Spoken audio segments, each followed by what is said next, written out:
This is a space of discovery. This is a space of remembrance. Join A.L. Garris and welcome to this space. Sleep paralysis. You know that thing where you're like laying in bed and all of a sudden you start feeling like a weight, a pressure on your feet, and it slowly moves up your legs and then it gets to your torso and you're like registering it mentally. You know, you're in the understanding that something's pressing on you, right? That's what it feels like. Something's pressing on you. And so then your mind starts racing a bit because you're thinking, oh my God, like if this does this and it keeps going all the way up to my head, I won't be able to breathe. You know, you start kind of feeling like you're going to be suffocated. So if you hear a noise in a second, I'm lighting some sage. I feel like lighting sage.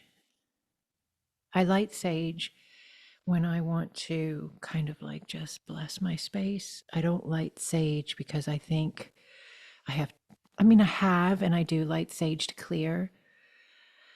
But I use that method I'm in that understanding less and less because I understand that I live, process, and exist in a totally different field of alignment than I used to. So the necessity of clearing it is not as common. So anyways, I like to light it because I like the smell of it and it makes my space feel good. So, all right. Yeah, I'm going to light another piece in just a second. I'm trying to pull a piece off of this. It's so tightly wound. You know, when you buy the smudge stick and then they bind it with the string. So that's like what I'm picking a piece out of. Okay, there we go. Oh, that's nice. Oh, I love the smell of sage. My husband, he jokes, but he hates the smell of sage. He says it smells like pot and he doesn't like that smell. And some people have said sage smells like hot dog water. Like when you boil hot dogs. I don't know. I love the smell of sage. I love it. So I've got a couple pieces lit here. That's nice. And I've got a drink. Do you have a drink? I have a kombucha, Strawberry Serenity by Synergy. And I've got some cedarwood oil. I am having a time. All right, so get a drink if you want to get a drink. We'll talk for a little bit. Maybe you're listening to this before you go to sleep. Maybe you're driving in your car. I don't know. Maybe you're at work, out in nature. Thank you for connecting and allowing the space. Thank you for connecting and allowing the space. So sleep paralysis. Everybody is going to have a different take on this, and they should, because your reality, the way you experience your life, is based on your take. So having my take, if you don't believe my take, if you don't like own it for yourself, then it's going to be really confusing because your experiential space is going to be different than this that I'm speaking of here. But this is an opportunity and availability of an energetic alignment and a field of existence, a reality that's flowing. And I've lived in various realities. Most all of us have, but we're just usually we're not too used to speaking about that or like articulating that, putting it into words.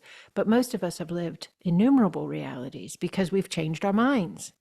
We've changed the way we believe about something, the way we feel about ourselves and the world around us, and then our reality starts to reset itself to catch up to our new belief, our new understanding of ourselves and the world around us.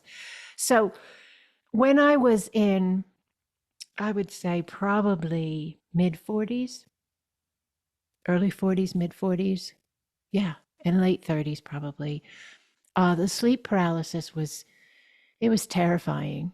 I was so scared when it would happen, and I would even see and feel and sense like Satan himself would be at the end of my bed.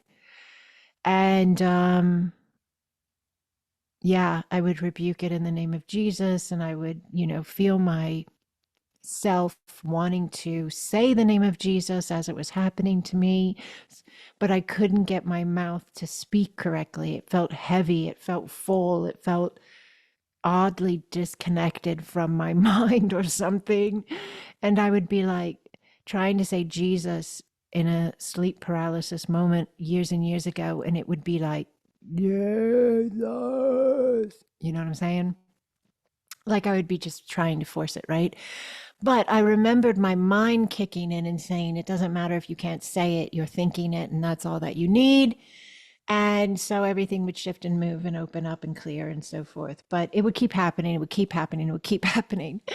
And yeah, the only time it stopped happening was when I stopped holding the alignment of what that was, what the my interpretation of my sleep paralysis experience was. So when I left, and it took me a little bit to do it, but when I left my interpretation being, you know, that something evil was trying to attack me or get me or kill me or whatever, when I left that and I healed that fear, and it was no longer running in my belief structure, in my mind, in my feelings, in my consciousness itself, then the sleep paralysis couldn't show up the way it had been showing up. So there was a transitional phase for me where I was leaving the belief being fueled by completely in alignment with and connection with a religious type belief of demons and evil. And then it moved into a space of, this is so fun. Really, I hope you can hear me because this is such a freeing conversation. This will free those who are still in an alignment of deep fear. You have the opportunity to be free. So, okay, I moved out of demons and the religious connection point of feeling as if something evil was trying to get me. And I moved into this belief structure of that negative, bad, aggressive aliens were trying to get me. And so, like, it was really interesting. One time I remember laying in bed in a house that I no longer live in now. And that is layered in itself because physically I left that house, but also the house of my body. I don't even lay in the same temple. Can you think about that for me with one second, please? The temple that you lay in, the body that holds you, when you change it by the way you believe about yourself and the world around you, then what that temple experiences changes. Okay? So, anyways, I remember I was laying in bed in a house that we used to live in. This would have been one, two, three houses back. So this house I'm in now, or three or four. Okay, yeah. So I move a lot, right? But I've always been changing and expanding, which is interesting because there is a belief structure out there, and I'm not saying it's the be all end all, but there is a belief structure that people who move a lot are sometimes also people who are expanding a lot. And so every time they go through a massive shift, they leave their residence, their home, and they move into a new home. It's just fun. It's just fun. I don't think it has to be a definite for anyone. But anyways, like 4 houses back, I had this experiential space with sleep paralysis that really stood out to me because it was one of the first times that it was definitely not a demonic connection any longer.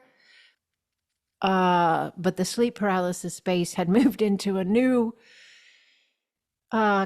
understanding, I guess. And that was that I was seeing and sensing as the sleep paralysis was happening that there was a tall being at the end of my bed, like by my feet. And they were kind of like working on my body, quote unquote, meaning they were an alien, they were not human. And they, in that time frame, like now I even look at it differently, but in that time frame, I saw them as from our galaxy. So they would have been an alien from a star or like a space in the planets and stars that would be in the Milky Way galaxy. Now, as I look at that, even though I totally see it differently, I would have even rewritten that to like another dimension. So they were an alien from another dimension. But anyways, in that space, years and years and years ago, that would have been like probably 15 years ago. Uh yes, I was laying in bed and I saw the being at the end of the bed in my mind's eye, like my inner knowing. I'm like in and out of body and I feel the sleep paralysis happening.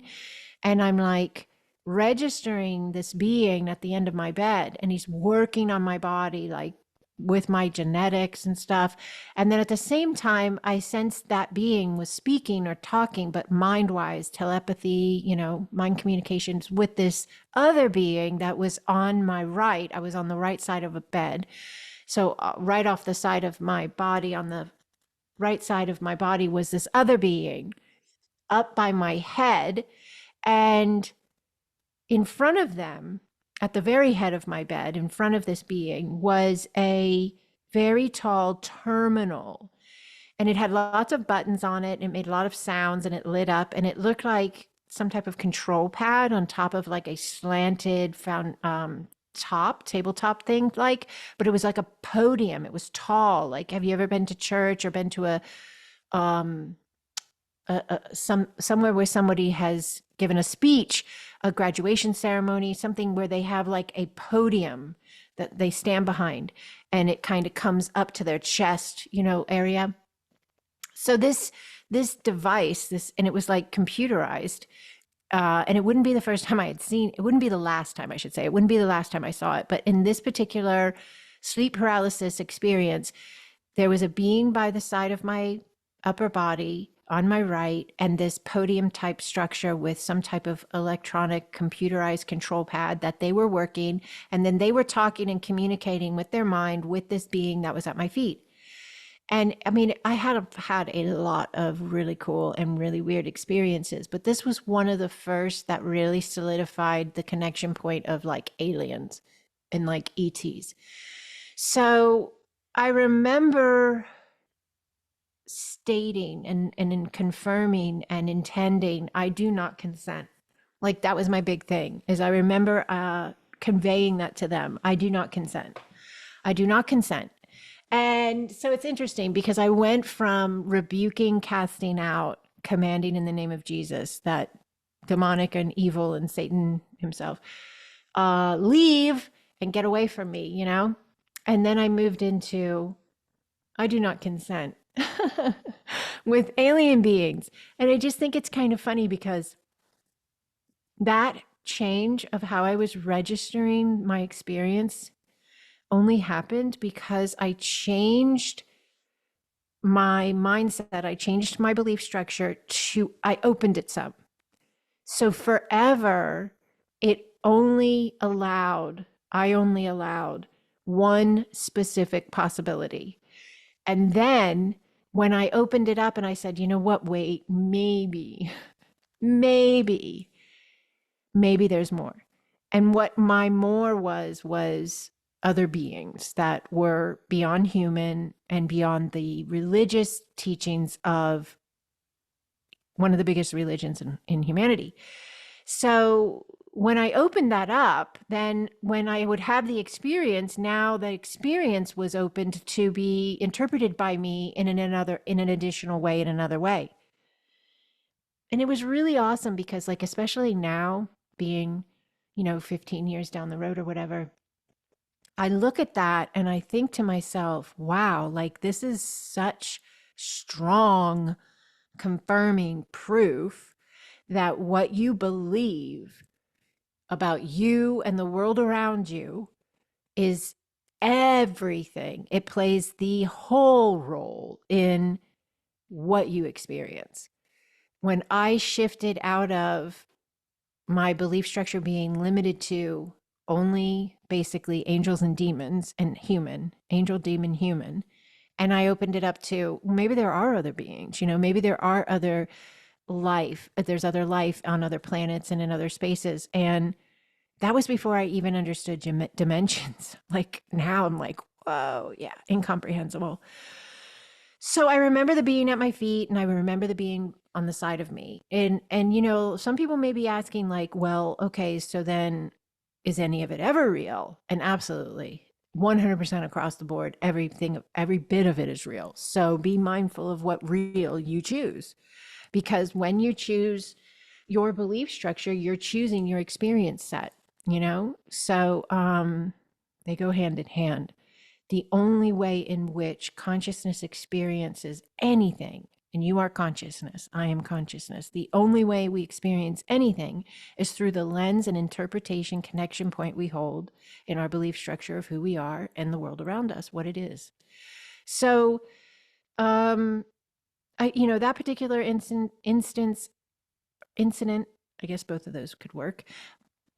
That particular experience was like a kickoff point for me to own my sovereignty in even a bigger way. So I was starting to gently yet profoundly walk myself out of having to call out for something, someone else outside of me to save me. And I was starting to very slowly step into, I do not consent. I do not consent. There's power in what I say I will do and what I won't do. I do not consent. So that was huge in itself. And then I also remember, interestingly enough, years down the road, like very far down the road, when I had opened up my understanding to multidimensional beings, higher dimensional beings, interdimensional beings, then I would look back at that memory and I would start to even, like, the memory itself even got to open up and expand some, because I no longer had to place those beings in our star system. And I was able to see them even a possible broader understanding as well. So that was pretty cool. I do know that there are scientific and medical definitions and reasons that were given for sleep paralysis. And there's a lot of really cool people on YouTube that give you their take on it. And it's similar to mine. And I think all of us are doing the best we can with what we have to work with, but I do not think any of us fully grasp and or understand it anyways. I don't think we'll ever catch ourselves. I think the minute we start to understand these spaces, that just that us starting to understand opens up the level of consciousness that's flowing. And in doing so, shifts everything a bit to a more open state. And so the experience itself is also then able to be even more the next time. And so, like, we just never catch ourselves. And it's good because we're eternal beings. And if we were to catch ourselves, we'd get really, really bored really, really fast. So I remember that particular sleep paralysis one. It stood out to me really big. There was another one that stood out that was just prior to that, which is I should have probably led with, but that's okay. The one prior to that that stood out was at another house, right? So interesting that every time we moved into a new home, I was also moving into a new space of understanding of myself, and my experiences were coming in just a bit differently. And then if you were to look at it like 4 houses down the road, as in 4 houses down, in time, it was a totally different I am a totally different person. My experiences are at a totally different level. But the house before, I was really into the church, really. And I mean, I was raised in the church and I'm grateful for that. There is a lot of really great, amazing teachings and beauty in the church. And I don't care what anybody ever says about the judgment and the condemnation. Yeah, it's there. And it's in everything. It's in the spiritual community. It's in the science community. It's in the, academic, whatever. It's every single facet of the collective has judgment and shame and guilt and ugliness. But they all these spaces also have good. All these spaces also have beauty. And so, and the Christian church has good and beauty in it as well. So I was raised in the Christian church, and I mean steeped in it. This isn't like we just went to church and on Sunday, you know, and maybe Sunday school, but this was like Wednesday night and any meeting they ever had for anything they were ever planning to do. My father was on like every parish planning committee, and my mother was really, really involved also with like Sunday school and teaching and youth spaces, youth group leadership. I was at everything you could be at with my parents or either as a kid, a young person. And this was my whole life. When I was 16, I started teaching Bible study to others that were my age and maybe a little older. By the time I was 22, 23 years old, I basically had my own church. I had my own congregation. I did it out of my home because I chose to keep it in an alignment where everybody felt really welcome and comfortable. And I did feel like that was something that I picked up on or registered with church, was that it could, not always, but it could imply some judgment for certain people, to feel as if they weren't worthy to even walk in the door, whether that was intentional or not, because sometimes it's not even intentional, but it's picked up on, right? So I was really steeped in the church. I was like front to back, Genesis to Revelations, every verse, every quote, every connection, every theological dogmatic understanding embedded. I looked at it upside down, sideways, inside out. I studied multiple religions, so I had conceptual understandings of baptism from 4 or 5 different types of religious standpoints through Christianity. And I studied other religions in addition to Christianity as well.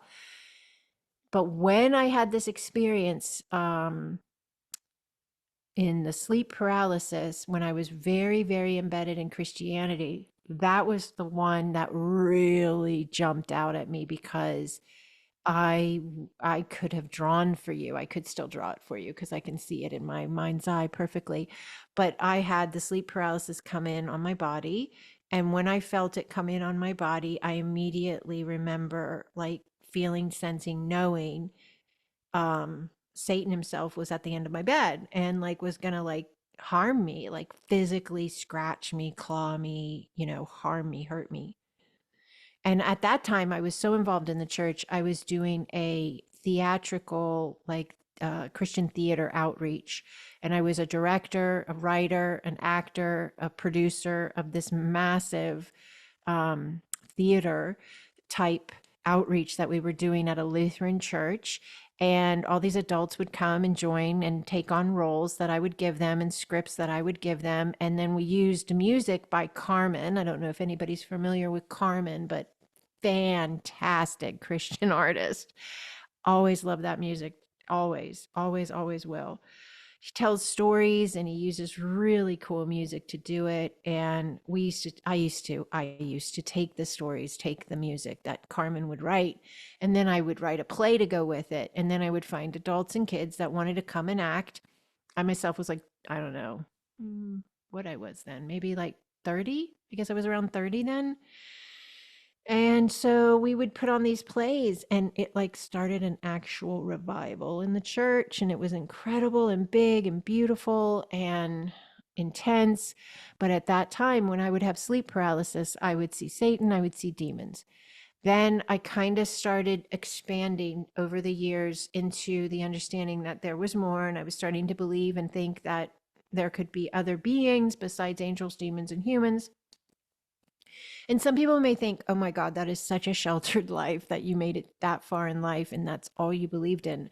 But remember, I was steeped in it. I was steeped in it. I came from a very, very strict, fundamental Christian family. And I am not ashamed of that. I am not, I'm grateful for. I chose them purposefully, and they raised me right because they taught me to be Christ. They basically taught me to be Christ. I am going to come back to this sleep paralysis just a second. Let me interject for 1 minute. I started watching that show, The Chosen. I don't know if anybody's seen it, but it's really, really good. And I watched it all. I watched all that's available. I think there's another season coming soon, but it's called The Chosen. It's all about the life of Christ. So my husband and I started watching it, and I realized as I was watching it, it's basically just these biblical stories I grew up with, I taught and I preached on. Um, they do elaborate them a little bit and tweak them a little bit because it's a television show, but the core of the Bible teachings are there. And it's very, very well done. So as I was watching it as an adult, you know, way, way down the road from being a Sunday school kid, right? I realized that my parents raised me to be Jesus. Like, not like take over and think I'm Jesus, but like Jesus says that you're supposed to follow him, right? You're supposed to greater things than I do, you shall do, he said, right? And that we're supposed to like emulate him and follow his teachings and spread his word, right? Okay, so that's like the Christian belief on it. I have additional spaces of understanding on all of that as well. But as I watched the show The Chosen, I was like, oh my God, my parents, they basically raised me to be a replica of Jesus. Like, all I want to do is be there for people that need healing and remind them that they have the ability to heal, to be free, to be loved, to be safe, to trust themselves, to allow, to know they're surrounded by love, which is everything Jesus taught. So, yeah, I thought that was pretty cool. But in the Christian belief, there is a lot of fear. There is a lot of fear factor involved. And so when I was, still deeply in that alignment, I was creating a reality that would reflect that. So when I had sleep paralysis, I saw, Satan, I saw demons. I thought they were going to harm me very badly. And so when I was really involved in the church, that's how that panned out for me. I moved into a bigger viewpoint of me and the world around me, and my sleep paralysis did as well. It's the reflection. It's all the reflection. It will meet you right where you're at, right? And when I moved into a larger span of my understanding, and again, another house or two down the road, right, of moves, I then was experiencing my out of body very differently, and sleep paralysis was almost null and void. My out of body, because out of body is very interesting as well, because you go out of body, and if you have a high level of fear, you are going to go to this is the easiest way to describe it.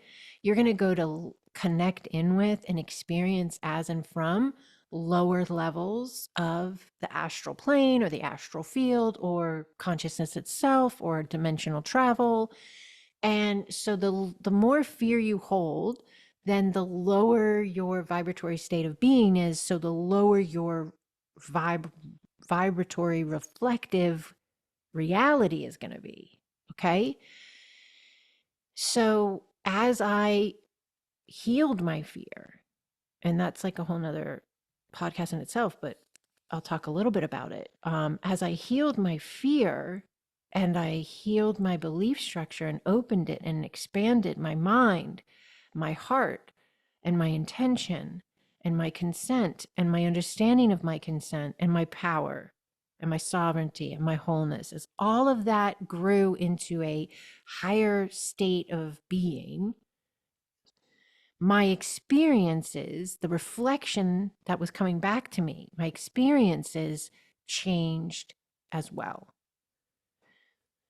And so I had, I don't think I've even had sleep paralysis in several years, but I do still go out of body, but I go out of body more in a state of awareness and a state of, where I'm initiating it more. It's not just happening, it's a choice on my part. And it's also a space where when I do it, I'm engaging or interconnecting with higher levels of consciousness. And so I think we already talked about this before, but I had that out of body experience where I met that higher dimensional being who had that very stoic voice. And the guy that does the audio for the voice acting, the voice actor that did the intro for this podcast, he actually emulates a voice very similar to the higher dimensional being that I had interaction with when I was traveling dimensional fields. And the voice is very, very protective and strong and stoic. And that was at a higher state of consciousness. That was who I was connecting with. We can't connect with these higher dimensional beings, with this higher dimensional information, if we're steeped in fear and coming from these mindsets that have us buried and barricaded underneath and in dogma and theology that states we're separate and we're not good enough and we're like kind of stuck inside these thought processes that separate us out. So once you leave them and you start opening everything up a little bit and you start looking and thinking and being available to more can show up. And so but all along, I remember feeling like there was this connection of knowing that Jesus was with me. And I have recently decided that if I said his name now, I would probably say Yeshua, not Yeshua, Yeshua, Yeshua. Yeah. And I don't really think it matters in the end of the day. I think Jesus is Jesus. It's a reality. There's a reality alignment with the vibratory state of a being named Jesus who assists humanity. It's a reality. You get enough people believing in a space and in a connection point and in an understanding, it's real. That's how things are created. That's how consciousness creates. And so if you say Jesus, you're going to connect with the state of that connection being a being who's going to help you and assist you and protect you. Can you also connect with demons in that? Absolutely. That's what's in that reality. Can you connect with Satan himself? Absolutely. That's what's in that reality. So it's very interesting if you shift and open your mindset that you then like kind of resituate your dial so that you either are still there plus here, or you've kind of left that and you understand it. You know, it's still available to anybody who's in it and wants to be in it, but you choose. And this is probably every breath for a while, every step for a while, and then eventually it hits a default setting. But you choose where you come in at and what your belief structure is. And that reality is what will show up.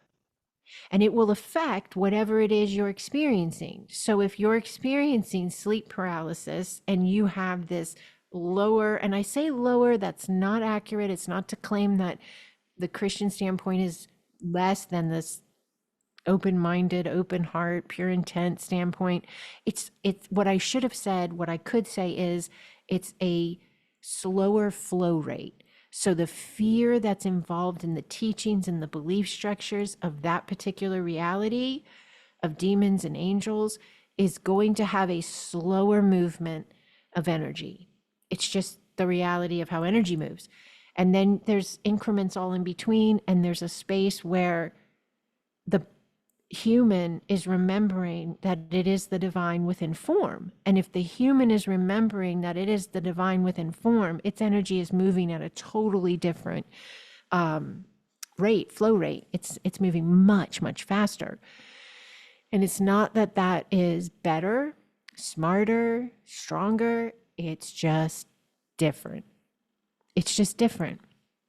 So, but that difference of that flow rate based on the beliefs creating the flow rate, that difference is going to create a different reality. It's just how it is. And I remember through the whole thing, knowing Jesus was with me, Yeshua was with me. And as I would open up more and more, even the way I could sense Yeshua opened up more and more and became stronger, like more present. I was more aware of the frequency of Yeshua and what that truly is and truly means for us.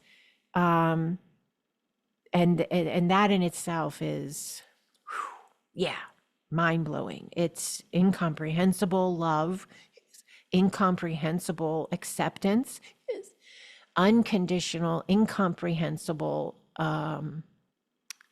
awareness of self-worth, self-mastery. You leave victimhood. When you get to know Yeshua, you leave victimhood. You don't live there anymore. You don't process from that standpoint anymore. When something happens, you own it. You own your divine alignment to create it to show up. You own that. Even if it's something that you're like, why would I ever create this? You know that you know that you know that there's a purpose, there's a reason. You don't see it yet. You may never see it, but you don't care. You don't freaking care, because you trust at such a high level that you're in that alignment of that higher flow. And so you just go, you just allow, you show up every day, gratitude in your heart, excitement for whatever that day is going to be. But it's really, really powerful. So the sleep paralysis moves out of being possible demonic possession and attacks to being a space that begins to almost like dematerialize from your life. It just dissolves. You don't go there anymore. And I believe it's because as we open up our consciousness, as we shift, as we expand, as we begin to heal our bodies inside and out at all levels, the only way that happens is because we heal fear. And the pockets of fear can be hidden, they can be rooted deep, they can be compounded. There's so many ways in which fear is, and finding it incrementally is key. So don't get upset, don't get obsessive, don't get, overwhelmed by feeling as if you have to go find every space of fear and get rid of it on the spot immediately. Let it happen incrementally. You will take yourself exactly where you need to go to find the fear that's ready to be healed, and you will bring it to yourself. I cannot tell you how many times I have had a client session. I work with people all over the planet, all different belief structures, men, women, older people, younger people, all different cultural beliefs. And I cannot tell you how many times when people start to enter into a space that they are truly about to shift, I cannot tell you how many times they experience something fearful. They either have a nightmare or a sleep paralysis space, or, just something happens that they feel is a sign or a message or bad omen or whatever. And they get scared because they're about to leave the vibrational state of that fear, kind of embedding them and running the show, right? Creating the reality that they're experiencing. They're about to leave that energetic alignment. And so as they start to leave it, because they book the session, they move into this new space of themselves, they're beginning to trust at a new level, they're beginning to be available at a new level. They themselves, it's not necessarily God testing them or universe testing them. There's a degree of that involved, but then that comes with unity consciousness. You are the God texting yourself. But it's them, it's you, it's me, asking ourselves, sending a fearful experiential reflection that says, are we this that we've been for as long as we can remember, or will we respond differently to this fear? Your response to the fear dictates to the universe, to the system at hand, to God, to yourself, to, your response, yes, states, confirms, declares your vibrational flow. And if your response is fear-based and matches whatever's happening, that's the confirmation I'm not moving. I'm staying right where I'm at. But if you have the experience and you can lean in and be like, okay, wait a minute. I'm going to observe this and I'm going to hold awareness with this because I know there's more. There's a message here. There's an understanding here. It isn't exactly what it seems on the surface.